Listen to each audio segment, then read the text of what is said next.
മാസപ്പടി കേസിൽ വീണ വിജയൻ പ്രതിയായ സാഹചര്യത്തിൽ മുഖ്യമന്ത്രി പിണറായി വിജയൻ രാജിവെക്കണമെന്നാവശ്യപ്പെട്ട് കോൺഗ്രസ് പ്രവർത്തകർ അടിമാലിയിൽ പ്രതിഷേധം സംഘടിപ്പിച്ചു.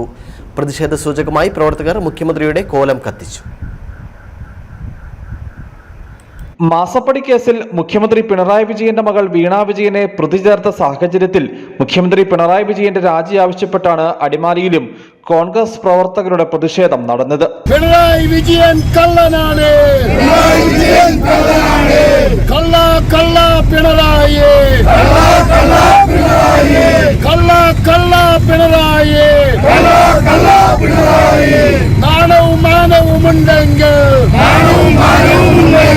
കോൺഗ്രസ് അടിമാലി മണ്ഡലം കമ്മിറ്റിയുടെ നേതൃത്വത്തിലായിരുന്നു പ്രതിഷേധ പരിപാടി DCC ഉപാധ്യക്ഷൻ PV സ്കറിയ ഉദ്ഘാടനം ചെയ്തു. വീണ വിജയൻ ഏറ്റവും വലിയ അഴിമതി കണ്ടെത്തുകയും അതിനെ സംബന്ധിച്ചിടത്തോളം അന്വേഷണം നടത്താൻ അവരെ പ്രോസിക്യൂട്ട് ചെയ്യുന്ന നടപടിക്കാൻ ആവശ്യപ്പെട്ട് കഴിഞ്ഞിരിക്കുക.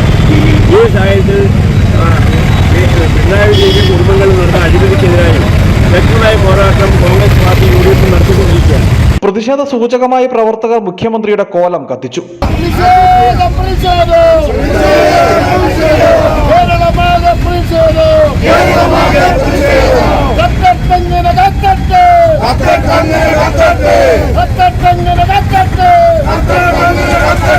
പ്രതിഷേധ പ്രകടനം സെൻട്രൽ ജംഗ്ഷനിൽ സമാപിച്ചു. പ്രതിഷേധ യോഗത്തിൽ മണ്ഡലം പ്രസിഡന്റ് ഹാപ്പി കെ വർഗീസ് അധ്യക്ഷത വഹിച്ചു. Babu P Kuriakose, PR Salimkumar, TS Siddique, KP Azeez, CS Nasser തുടങ്ങി കോൺഗ്രസിന്റെ വിവിധ നേതാക്കൾ സംബന്ധിച്ചു. News bureau, Adimali.